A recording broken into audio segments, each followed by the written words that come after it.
Lansing. You're listening to The Spartan Beat with your hosts, Corey Robinson and Justin Finn.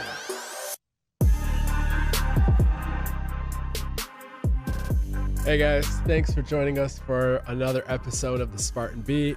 I'm Justin Finn. I'm here with my co-host, Corey Robinson. And today we have a really special guest here for our second episode of this show. And that's Michigan State running backs coach, Will Peagler. Coach, how are you doing today? Doing great, man. How are you? Good. Thanks a lot for joining us.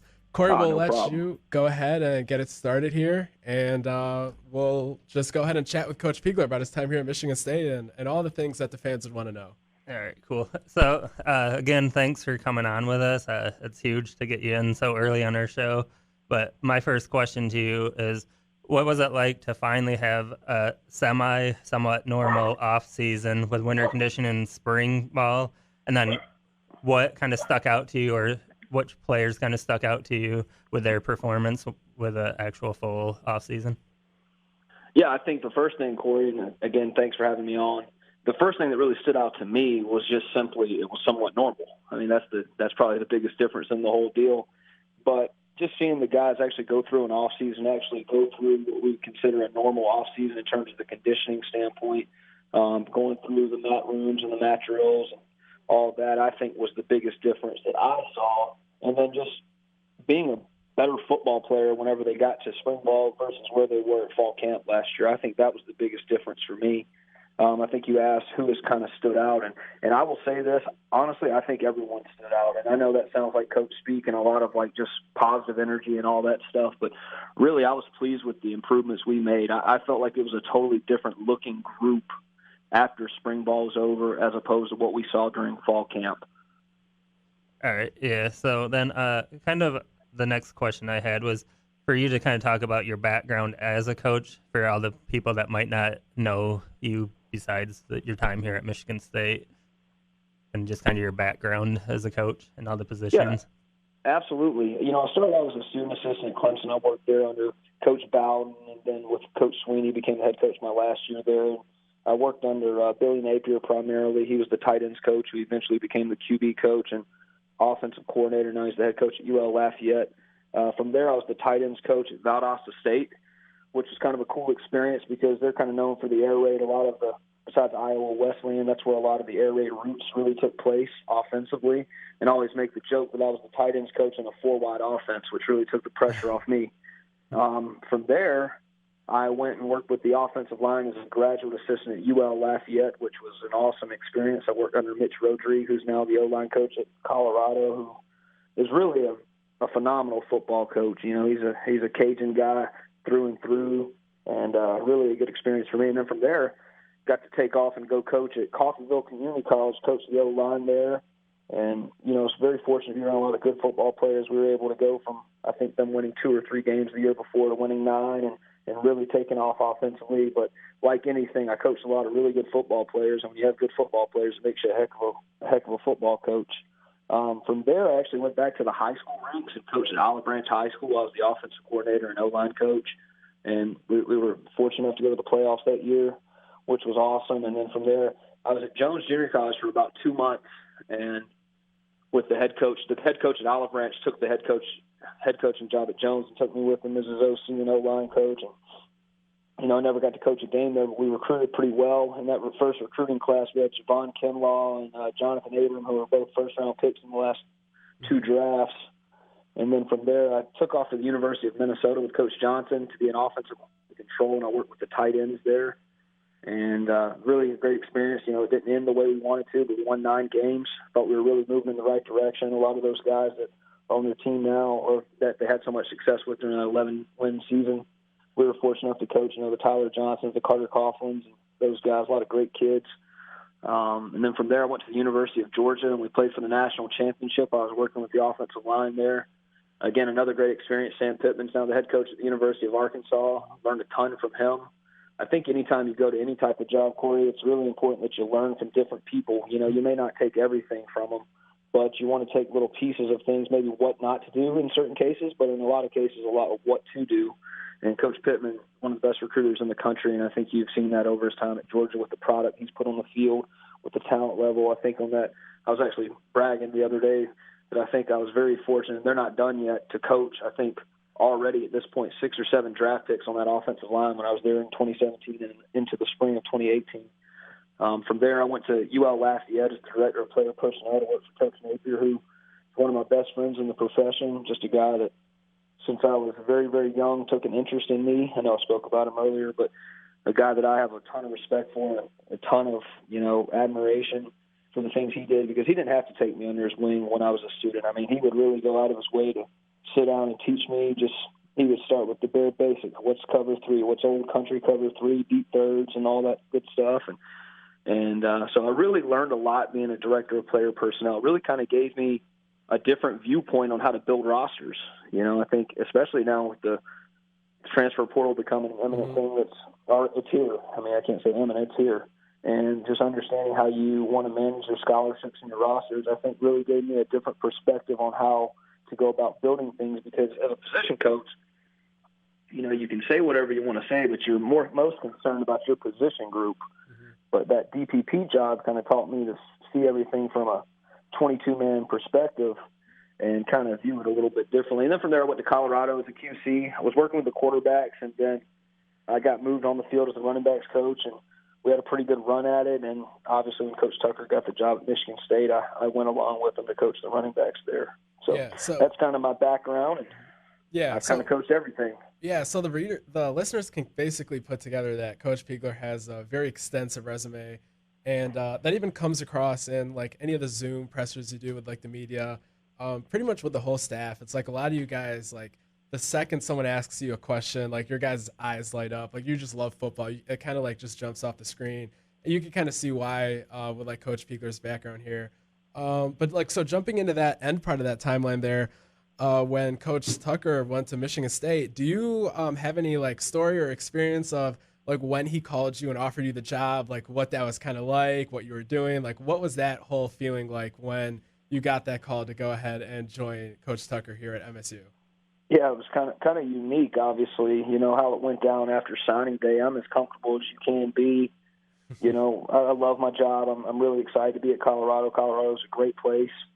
But I get a text at like 11:30, 12 o'clock at night, and it's like Coach Tucker took the Colorado job, took the Michigan State job. I'm like, there's no way that happened. It's like, and then the next morning, lo and behold, that really did happen. And then, Coach Tucker came in and met with us as a staff, and he told us he would get with each of us, when he got time and all that stuff. And he did get with me and all that stuff, but it was probably because I'm sure I was one of the last hires. But I actually tore my ACL the day after signing day. After that, I guess it'd be a 2020 class in December. So I just finished rehab on a random Friday afternoon, and he called me. I felt pretty confident I was going to have a job in some capacity here. I didn't know exactly what it was going to be, but I just finished rehab. I'm 2 months out. I just started walking, and he calls me up and offers me the job, and he was like, is however much enough money? And I was like, Coach, you can just give me the job. I don't need any money. It was one of those type of deals.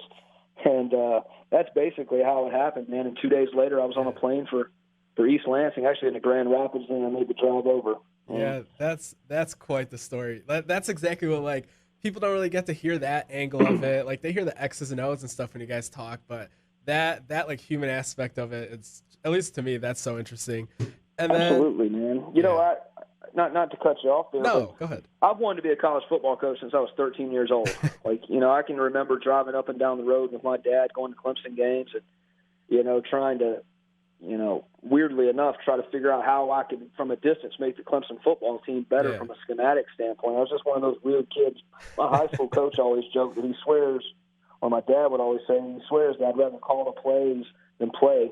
That's not necessarily true, but man, I love everything that goes into football. I love. It's just such a great representation and microcosm for life. I mean, I know a lot of the things that coaches say are cliche, but everything that's good in my life, for the most part, is in some way, shape, or form, around football or sports and athletics from some standpoint. Yeah, that's definitely so true about football being a greater representation of all the principles and values you can apply in life.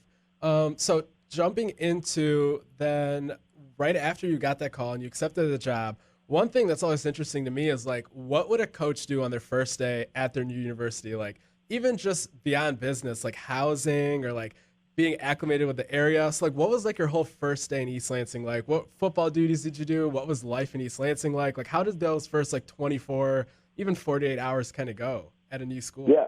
I mean, as simple as this sounds, man, it was find my way to where I was going, and then from there find out where I'm going to put my head at night, and then it was recruiting. That's what it was. I mean, it was as simple as that. I was on the phone trying to talk to kids as soon as I could and offer as many guys as I could, you know, and try to let them know that we think we got a pretty special thing here and we want them to be a part of it. Yeah, definitely.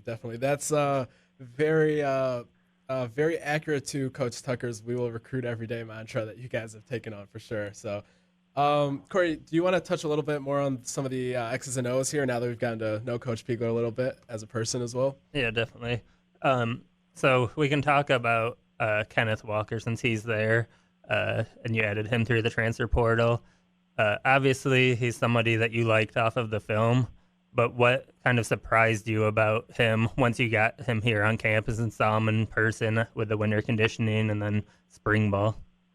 Yeah, you know, the number one thing for me is when you watch Ken on tape, he's a good football player. I don't think anybody that watched the tape would say he's not a good football player. I know when I first watched it, because I wasn't as familiar with what Wake Forest was doing offensively, I was like, you know, why does this guy never hit the hole? And as I watched more tape, obviously I realized that was a little bit more what they did offensively. But probably the biggest surprise for me from a football standpoint is he will put his head down and go get it, man. You know, I know everybody sees a quick, agile kid. I know he made a few moves in the spring game that kind of ooh and awed some people, but he's a physical, thick dude that enjoys finishing runs, and that was probably the biggest shock for me. But really and truly, you know, I watched a lot of kids. You know, we felt like that was something we need to do to get a little better at that position after the season, and he was at the top of our list, and I mean that sincerely. You know, we had a couple kids I think we could have made a move on, and once I watched his tape, kind of fell in love with him. And then the other thing that really makes you fall in love with him is when you get him on the phone and you actually talk to him and know what he's about. You know, in a lot of cases when you're dealing with high school kid and transfer kids, a lot of times when you're trying to get stuff done off the field to get them into school, you know, with their transcripts and stuff like that, I mean, it takes time. You got to call and call and call. It was none of those situations with him. It was all on top of it. You know, it was getting done as soon as you asked for it. Just a very mature young man. And I think you guys, if you've dealt with him in the media at all, you'll see that right away. Yeah.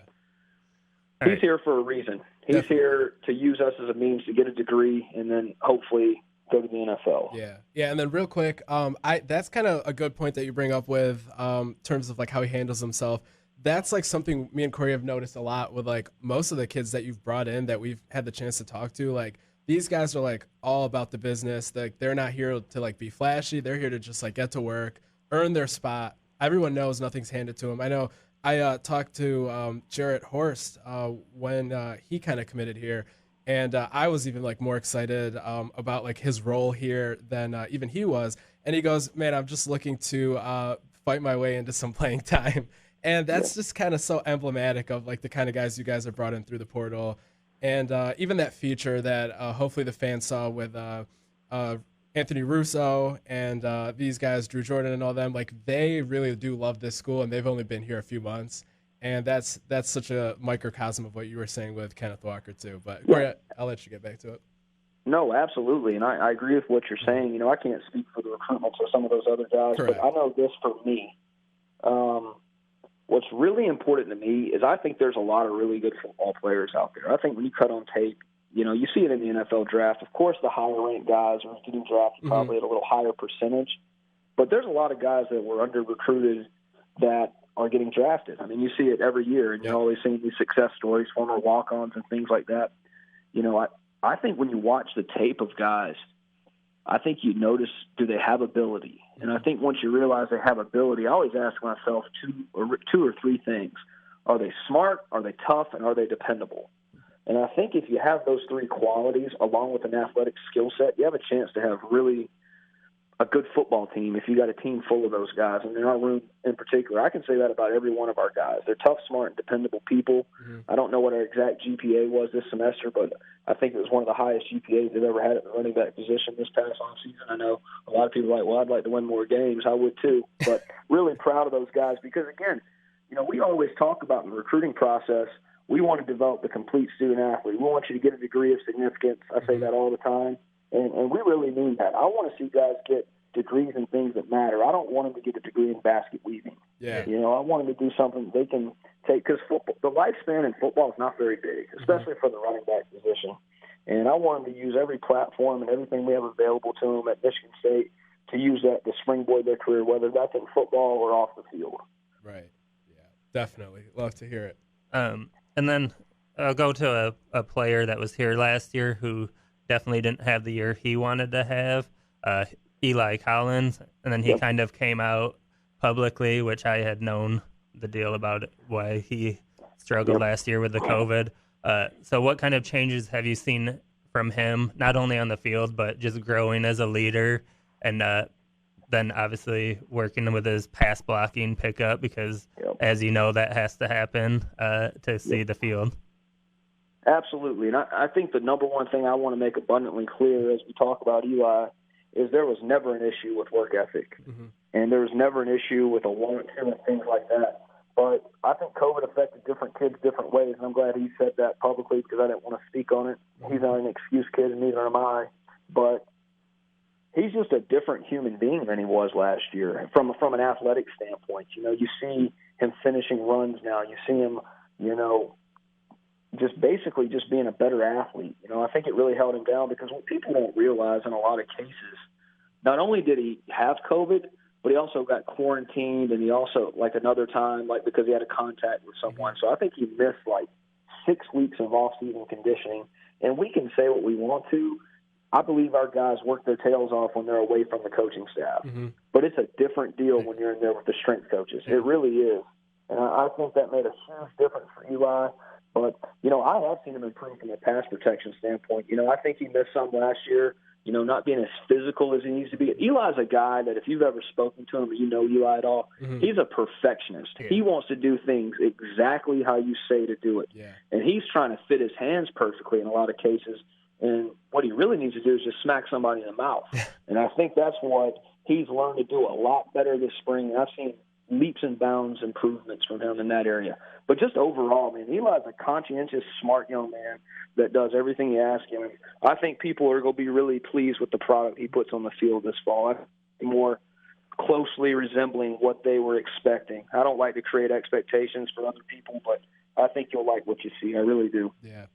All right, Coach, thanks a lot for giving us this time. I know you have to get back to recruiting probably. That's what you guys do. Try to throw some more offers out the other day, see what we can do. All right, good. We'll keep our phones near us so we can reach out to these kids. Awesome. Right. Appreciate you guys. Thanks for having me. Definitely. Thank you so much. That was a lot of fun.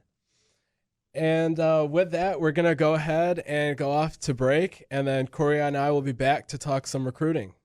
Thinking of a new air conditioning unit for your home? Hi, Peggy Doty with Doty Mechanical. A new Carrier high-efficiency AC unit will lower your energy usage and increase your home comfort. Current Carrier Cool Cash offers and available utility rebates mean your savings have never been better. Call Doty Mechanical today at 327-7777 or visit us at dotymechanical.com for your free estimate. For heating and cooling, the names to know, Doty Mechanical and Carrier. Turn to the experts. Facebook wants you to get to know your neighbor. New feature called Neighborhood allows you to join a group for your own town as well as groups for surrounding cities. You can create a special neighborhoods profile that's different from your main one if you want neighbors to know only certain things about you. The section will also have recommendations feature where you can find suggestions from the community for local places to explore, and you can vote on your favorite places and businesses in the area. New feature rolls out first in Canada, then the U.S. soon. Twitter is expanding its anti-bullying prompts to all users. The pop-up notifications ask people to edit mean tweets before they send them. Twitter says it's made improvements to its algorithms to factor in the nature of the relationship between the author and replier, as people who know each other may be more likely to communicate differently than strangers. The upcoming Tribeca Film Festival will be the first major festival to add podcasts into its lineup. 20th edition of the festival will be held in person in New York in June, and by the way, it'll also feature video games. Tech Report,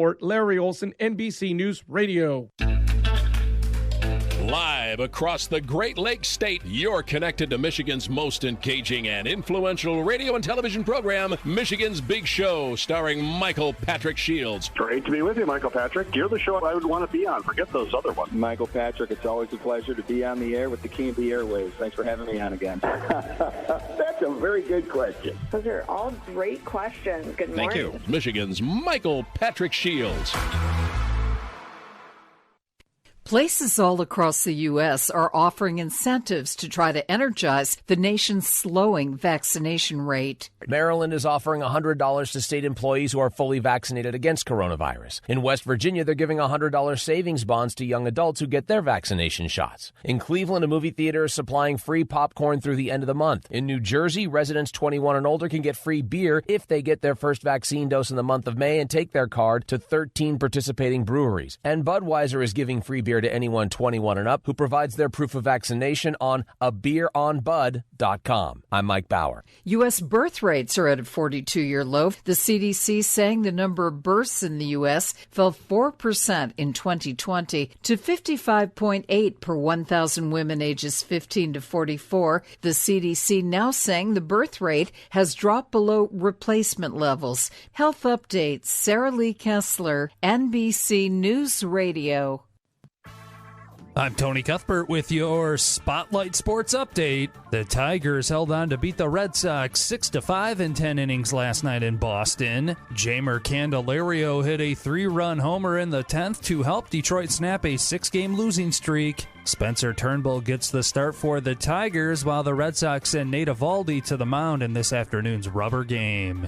The Pistons wrap up a 3-game homestand with a visit from the Memphis Grizzlies tonight. Detroit has dropped its last 4 games and are in last place in the East with a 19-47 record. Memphis is in 8th place in the West with a record of 33-32. And running back Kerryon Johnson may have played his last game with the Lions. According to the Detroit News, Johnson has been told by the team that he will be waived. He was drafted by Detroit in 2018 and last season saw most of his action during third down plays. You're listening to the Spartan Beat. Everybody that's panicking about a down year, there'll be no down years here. Spotlight Radio Network. All right, so we're back here. I'm Justin Finn. I'm here with Corey Robinson. You're listening to the Spartan Beat. Now it's time to dive into some recruiting. The position that everyone always wants to talk about is obviously quarterback. The last time we were actually here recording this show, that was right around the time that AJ Duffy was tweeting out his Florida State commitment graphic. So we didn't really get to touch on that situation because it was like developing while we were on air. But so today we're going to go ahead and take some time and dive into the whole quarterback recruiting board. Last week, AJ Duffy committed to Florida State a few days after visiting Michigan State. He had told Greg Biggins 24/7 that he was going to either make a decision right after that spring game visit or he was going to wait, depending on how solid he was on his decision. That tells us that Florida State was where he felt was his home. So he ended up committing to Florida State. Michigan State had other guys that they had been recruiting in the background the entire time, as obviously that would have been the logical thing to do. And they made sure that the guys that they prioritized were still guys that knew that they were priorities. And we'll go ahead and talk about some of those guys. We'll actually go ahead and start with one of the quarterbacks that was directly affected by that commitment by A.J. Duffy to Florida State. And that was Florida State's other commit that was already a part of the class, and that's Nico Marchiol. And Nico has just recently scheduled an official visit to Michigan State for the first weekend in June. And he's one of the guys we'll talk about here real quickly. But just to give you guys the overall snapshot before we dive into the guys. So there's Nico, who's currently committed to Florida State. And then there's Justin Martin, who's a 4-star from California in Inglewood. He's committed to Cal right now. Another quarterback that just recently received an offer from Michigan State is Caton Hauser, who's a Boise State commit. He's from St. John's Bosco in California. And then we have Luther Richardson, who is actually unrated right now, but just participated at the Elite 11 in Indianapolis in front of Steve Wiltfong and Alan True of 24/7. We'll talk about his performance a little bit there. And then we also have Jaden Denegal, who's also from California, like Hauser and like Martin. And he's a 4-star, and he's someone that Michigan State sits in a good spot with too. But so those are some of the names. We'll start with Nico Marchiol. He's the guy who's been in the news more recently. Corey, what are your thoughts on him and what kind of prospect he is? Yeah, I think he's probably the best dual threat prospect out of the group. He does a great job running the RPO, can really beat you with his legs as well as his arm. He's got a pretty good throwing arm as far as the power goes. The other guys might have him beat there a little bit, but he's a very accurate thrower. He makes quick decisions, gets the ball out quickly, which is all things that you're kind of looking at when you're kind of breaking down film on a high school guy, because a lot of them you turn it on and you're seeing a guy just throw bombs after bomb after bomb, and that doesn't tell you a whole lot other than the fact that he can throw a bomb against a high school defense. Yeah, exactly. So what stuck out to me was his ability to quickly read the ball or the defender on whether to hand the ball off or to get the ball out, and then he does a good job getting the ball out. And then to kind of touch on his recruitment a little bit, he was a guy that Justin and I were actually talking about prior to him ever announcing he was making the visit to Michigan State. As Mike, I just don't think he's going to be okay that they're bringing A.J. Duffy in at Florida State, where Florida State was always open and said we're bringing in 2 guys. But at the same point, if I'm a quarterback, like what vote of confidence is that if you're continually looking for another guy? And me personally, I just don't think the 2 quarterbacks in one class thing ever works out right. Yeah. So that's kind of a snapshot of how we've arrived at Nico Marchiol being one of the targets for the quarterback spot in Michigan State's class. Like Corey was saying, the dual threat ability is definitely there. If you just put on his highlight tape, you'll see a read option going for a 40-yard run on a keeper, and then the very next play would be like a 35-yard strike in the middle of the field. Another thing that's interesting about him is he's a lefty, so that is another unique thing that you kind of notice in his film that kind of sticks out. But yeah, just a dual threat guy, somebody that you could do a lot with in your offense, somebody that Michigan State would be lucky to have. And then kind of backtracking a little bit to one of the targets that Michigan State fans have known for a while as someone that's a priority. That's Inglewood 4-star Justin Martin. And Justin was somebody that he committed to Cal a few months ago, but he told me shortly after that he would still keep his mind pretty open in terms of making sure he does his due diligence once official visits open. He wanted to make sure that he wasn't making some hasty decision and then not giving himself the opportunity to evaluate all the options later. So that's somebody that we kind of expect will be visiting here soon. And he's a guy that he doesn't run as much as he could, but he has the ability. But his thing is he's very composed in the pocket, and he can make almost every throw. So he doesn't feel the need to leave the pocket a lot.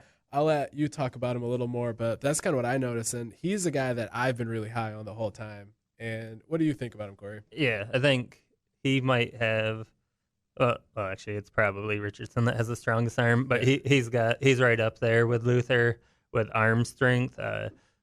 You didn't get to see a ton of him his sophomore year. He kind of came out of nowhere, and then California had their season pushed back to the spring, so we had to wait a little bit to see what he looked like. But I thought his jump from sophomore to junior year was really good. Like the ball's jumping out of his hand a whole lot more now than it was. He's a big quarterback. I imagine he's probably 6'4", 6'5", I believe. He's tall. Yeah. So you see a lot of poise in the pocket with him. He doesn't get flustered with the rush around him. He does a good job keeping his eyes downfield.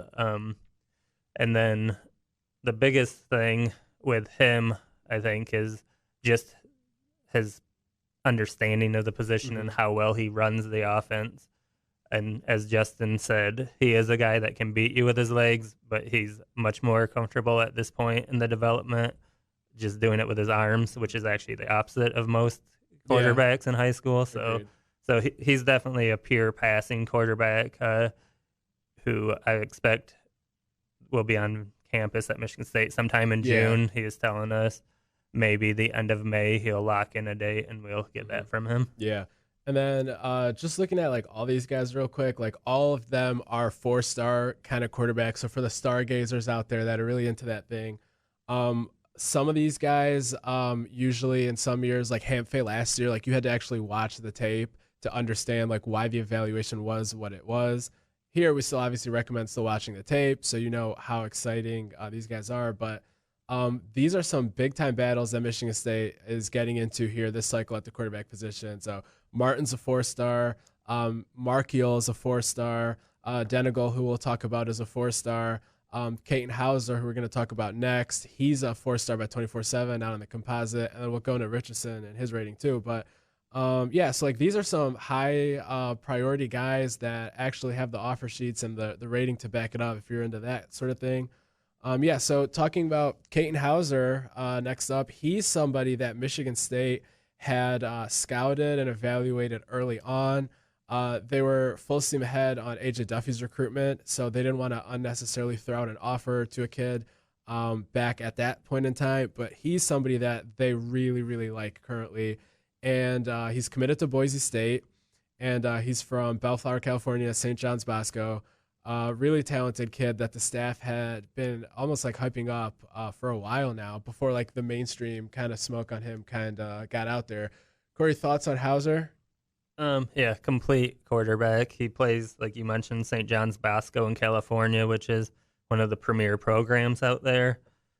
They play great competition, so you're seeing him do that against a lot of other high-level Division I type players, Power 5 players. He's listed as a pro style, but I think he's got a lot of dual threat into him where he can definitely beat you with his legs and extend the play with his legs. His best quality might be his ability to throw on the run accurately and without losing a lot of power on it. And then as far as his commitment to Boise, he seems like he's committed to them, but at the same point, he's been talking to Michigan State for a while and talking to our West Coast people. It sounds like he's somebody that's definitely open to an opportunity. Yeah. So with him, we have to go more through a third party with our West Coast guys, which I don't necessarily always like having to do.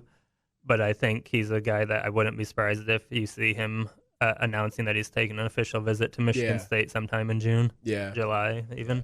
So definitely keep an eye out for Greg Biggins and those guys for any updates on Hauser. But yeah, so definitely trending towards Michigan State having a visit scheduled with him soon. So that kind of brings us to the final two quarterbacks. I guess we'll touch on Jaden Denegal a little bit, even though fans know him by now. Him and I guess Justin Martin were two guys that have been in the forefront of like the recruiting board for a while. Denegal is somebody that's also another California 4-star, like I was mentioning earlier. He's a guy with a strong arm, a little bit longer of a throwing motion, a little different than what you would consider to be traditional, but he's still refined. He's a solid quarterback. And Corey, you want to talk a little bit about Justin Martin? Jaden Denegal? Yeah, he's another one. He's a big quarterback out of California. He's 6'4", 215. 6'4", 215. He kind of looks bigger than the 215, so I'm guessing that's probably a not up-to-date number because he's a big kid. Yeah. But, yeah, like you said, he's got a really strong throwing arm. I do think the motion's a little bit longer. he can extend plays with his legs. I don't know that he's necessarily going to beat you with his legs. Yeah. Although he could kind of run that power draw type of play, and I think he could have success with that just because he is such a large kid. Yeah. I think Michigan State's done a good job, Jay Johnson, recruiting him, kind of making him feel like a priority. It's probably down to Michigan State and Utah for him.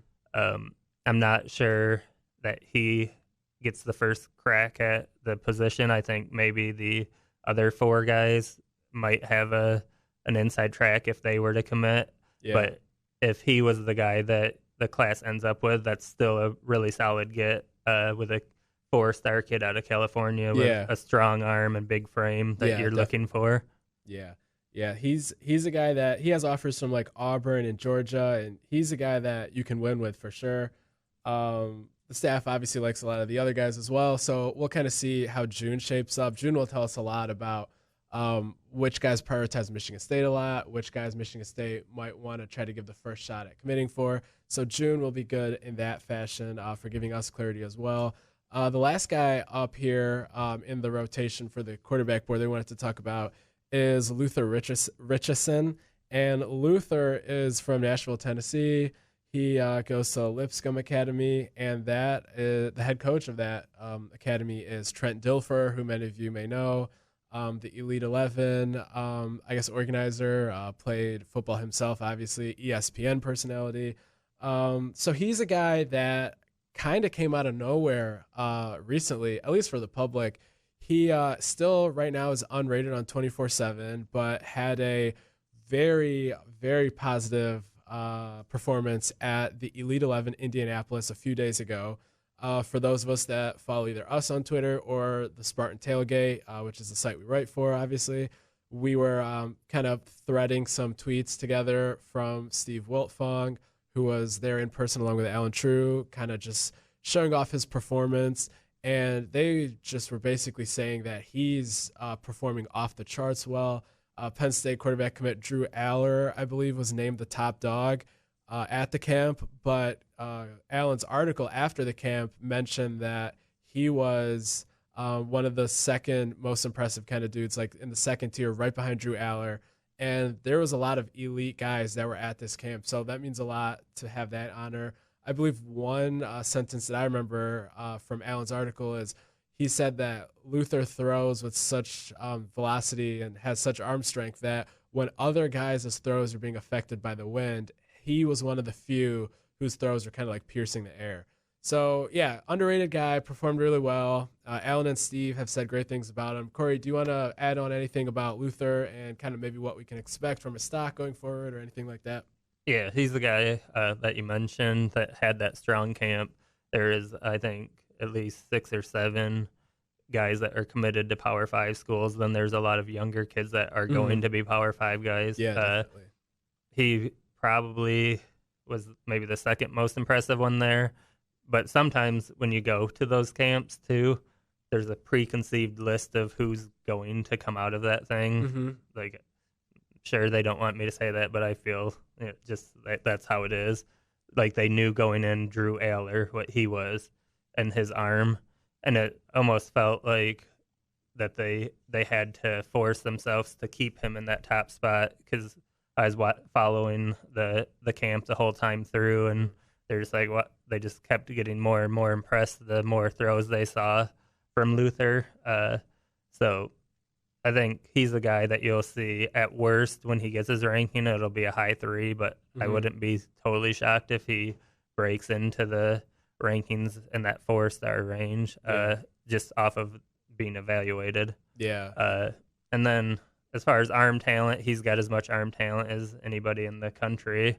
So that's huge to have that. And then to have Trent Dilfer, who's coached the position and played it obviously at the highest level in the NFL with the Buccaneers and a few other places. I mean, that's just not something that most quarterbacks in high school get to have.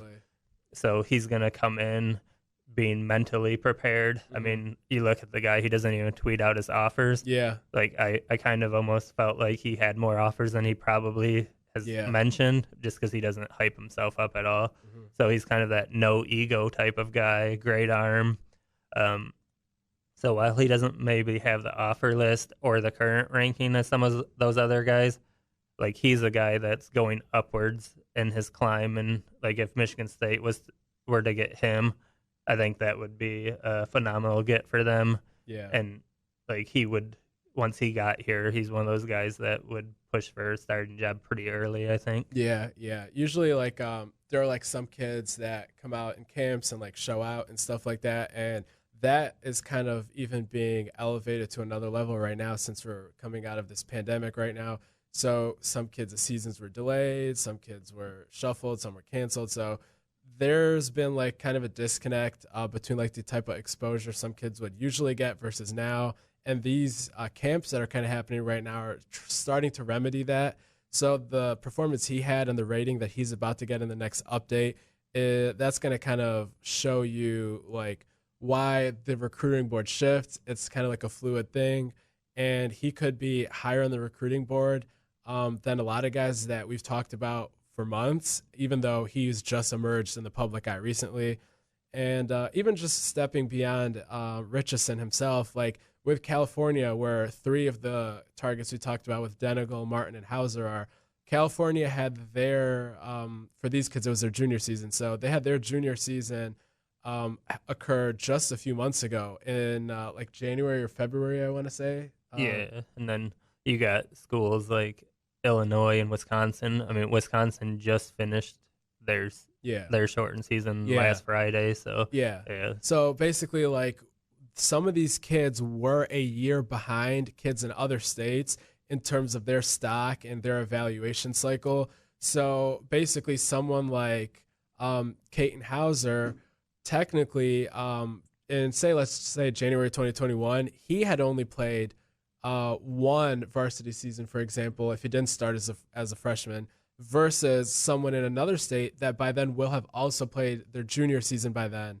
And that's kind of like a whole important angle to look at when you're looking at where's the kid coming from and where was their season in respect to another state, and is that affecting their stock? I know there was that wide receiver that Mel Tucker personally offered out of California the night of the spring game, actually. It was like 12:40 a.m. Eastern time, and Michigan State was his first offer, and we like put on the tape, and this kid is just electric.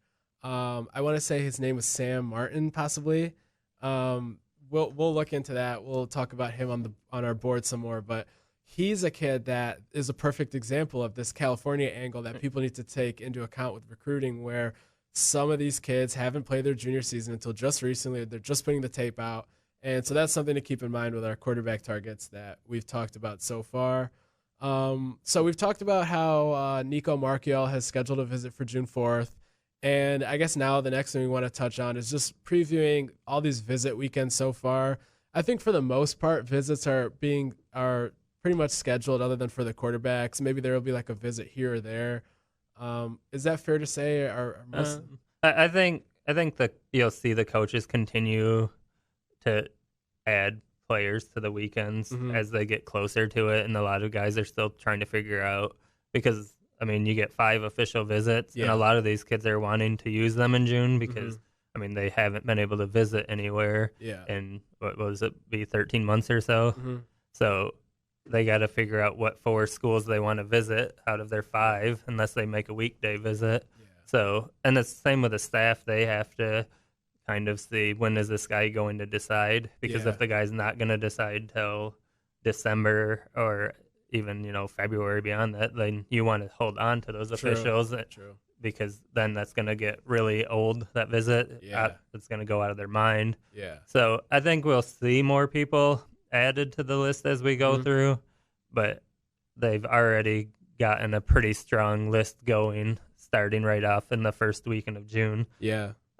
So that weekend, as Justin mentioned, you got Nico, and then Chase Carter, the defensive end from Minnesota, who he's arguably the top defensive end guy on the coaches board for Ron Burton.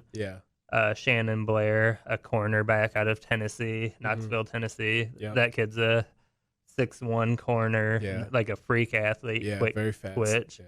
And then one that kind of caught me off guard, actually, Kevin Winston. He was DeMatha, so he's from Maryland, so he was the guy that also got his season pushed back. Yeah. And you almost, like, it was hard to not forget about some of these kids. Yeah. And he was a guy that admittedly I completely had forgotten about. So you have those four. Yeah. And then important to touch on with Winston is last year Michigan State got Antoine Booth out of DeMatha. Yeah. And obviously Darian Harris, who's director of engagement for Michigan State football, he's a DeMatha alum. So that's kind of a recruitment where Michigan State actually has an in on. Then moving to next weekend, which is June 11th, there's a player that I also forgot about. A lot of people did, is Caleb Coley. He's from Warner Robins, Georgia. He's ranked now, he's ranked as a 3-star. When Michigan State found him and scheduled a visit, he was very under the radar. Didn't even have a picture on 24/7 Sports. Was unrated. So great job by Travaris Tillman for finding him in Georgia back when he didn't even have much of a stock, and locking him in for an official visit. And then Curly Thomas, obviously, he talks to us quite a bit. He's another defensive end target. Yeah, I think Curly, he's up there with Chase Carter. Those two are definitely the top 2 defensive ends that they want to bring in, I think, just by following what they're doing and who they're talking to the most. Their constant communication with those two. I mean, I think they honestly have to bring a minimum of 3 defensive ends in this class, because if you look at the roster makeup, your top 3 guys next season are all seniors, with Jacob Hanashuk, Drew Jordan, and Drew Beasley. And then if you even expand beyond that, you look at the kid, what's his name? Jack Camper. Yeah. If he's not number 4 defensive end, he's in the top 5. So that's 4 out of your top 5, arguably, that are graduating. So Michigan State has a lot to sell to a defensive end. I think they're going to have to hit the portal with that position too, because you're going to have guys that come in ready to play, because you can't just expect freshmen to do that. Yeah. But I think Curly Thomas and Chase Carter, Michigan State's sitting well with both of those guys. And if they could at least pull those 2 and then add some portal guys, that would be ideal. Yeah. And then with Coley, like you were saying, like, he was a kid that was underrated, but then you popped on the film and you're just like blown away with how good he was. Like, he's 6 foot, but his wingspan has to be at least 6'6". I mean, his arms look like they hang to his knees. Like, he's just a great looking athlete. So that's a good find for Michigan State's coaches with him. Yeah. And then moving to the next weekend, we have Owen Anderson scheduled. He said after committing to Illinois that he still was undecided on whether or not he will still be taking the visit. He said he would let me know. But for now, the visit is still on, and he's slotted in there. And then his teammate, also from the Hun School, which is where 2021 signee Kevin Wigginton is from, is offensive tackle Jacob Allen. Michigan State is in with a lot of tackles here as the cycle starts to ramp up with visits. He's one of the priority guys in there that Coach Cap would love to have. He's 6'6", 270. He's a top 125 kid. I think he's like 110 or so. He is a guy that has Penn State high on his interest list. Rutgers is there. They're the hometown school. And then he has a lot of big other offers too, but he seems to, those 3 schools seem to be like the ones standing out for him. And he's a guy that, I don't know if you want to add anything else, but he's kind of one of the priority targets here at the end of the cycle. Yeah, he's a guy that projects to left tackle. He's, kind of that franchise type of tackle where he's got the great frame to add more weight, great feet, great athleticism. Then another name I'm going to add who, for that weekend of June 18th, is Georgia tight end Jack Nickel. Oh, that's true. He hasn't officially locked it in last time I talked to him a couple days ago, but that's tentatively the weekend that he's planning to visit. He was committed to Notre Dame prior. Yeah. He backed off of that a few weeks ago. Yeah. For me personally, him and the Wisconsin tight end that they just offered are my 2 favorite tight ends in the class. I just think those are the the guys that if they could get one of those two, like that would be a great get for Ted Gilmore and the coaches. Definitely, yeah.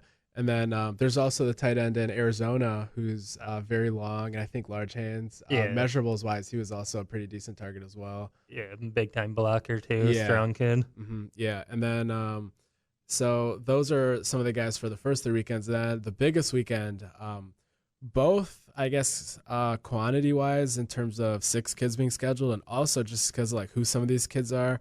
That is the last weekend of June, and that's where we have several IMG Academy kids, and then we have Kevin Thomas from Newman Goretti in Philadelphia. We put in some crystal balls for him after the spring game. We talked to him and his mom at great lengths after the spring game.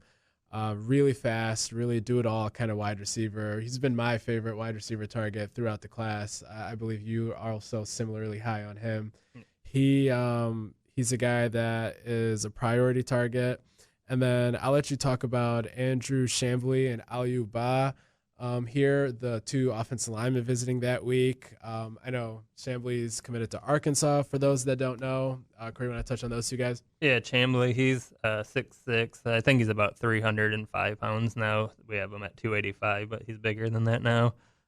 He committed to the home state, Arkansas Razorbacks, over the summer, but he remained in constant communication with Coach Cap, the offensive line coach at Michigan State, and he locked in an official visit really early, actually. He was one of the first ones to actually lock one in publicly to Michigan State. But, yeah, he's a great kid. He could be a left tackle, right tackle, just an easy projection kid. And then Big Lou Ba from IMG. He's originally from Tennessee. He's kind of I thought he was for sure a guard, but he lost a lot of the bad weight this offseason, so now he's maybe creeping into that right tackle conversation. He was supposed to come on the 18th.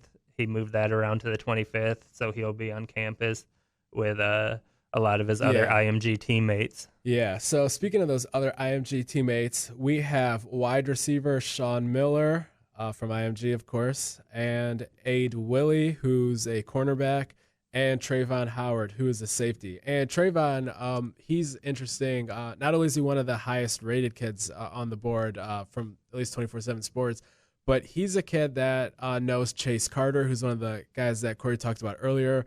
They're both from Minnehaha Academy in Minneapolis. Obviously, Trayvon transferred to IMG, and Chase Carter is still there. They're friends with Terry Lockett, who was a true freshman at Michigan State last year. And they're 2 guys that know each other very well. Chase told me that he had known Trayvon since they were both in 2nd grade. And Chase had also mentioned that the second Terry Lockett committed to Michigan State a couple years ago, he told Chase, he's like, you got to be a Spartan too. He's like, it's just a matter of time before you join me up in East Lansing. So that's a guy he's close with. He's somebody that's been recruiting Carter, and Carter is recruiting Howard. And so that's kind of an angle to watch here with the Minnesota guys. And I think Michigan State sits in a pretty decent spot with Howard as well. I think Arizona, Iowa State, some of those schools are also in there. But Howard and Ade Willie took an unofficial visit, which they stayed in communication with you about, I think in April. Yeah. And now they're coming back. Obviously, the interest is high. And then, Sean Miller, family is formerly from Flint. I think his dad's whole family still lives in the area. So that's something that Courtney Hawkins and him can talk quite a bit about. He's a good wide receiver. Antonio Gates is also on the board. And I think Michigan State should be able to land some pretty decent wide receiver targets here for this class. Corey, anything else you want to add before we wrap things up? Just quickly, I'll add that Antonio Gates out of Fordson, Dearborn, he'll be taking a visit to Michigan State in June as well. He just hasn't locked in the exact date. Yeah. And then obviously there's other guys in state that will still be taking unofficials that they don't know if they want to use up an official yet, like Alex Van Sumeren will be one of those guys. He's absolutely visiting Michigan State in June. I'm sure there'll be other guys in the area. There's a 2023 really highly ranked kid out of Ohio. I want to say Trevor Carter from Pickering or from Ironton. Yep. And so guys like that, they will be in the area and they'll be taking on officials, and we're covering the officials here. But Lots of activity. With that, go ahead and make sure you check out Spartan Tailgate. That's where Corey and I write our VIP content. Check out the VIP thread. Subscribe. We also always have promotions. Follow us both on our Twitter to stay up to date with that. And we will be back next Thursday. And you can check us out on all the major streaming platforms. You can check us out live on YouTube and Facebook. And make sure you subscribe. And if you enjoy the show, go ahead and give us some 5 stars. And thanks again, guys, for tuning in this week. And for Corey and I, we appreciate you listening.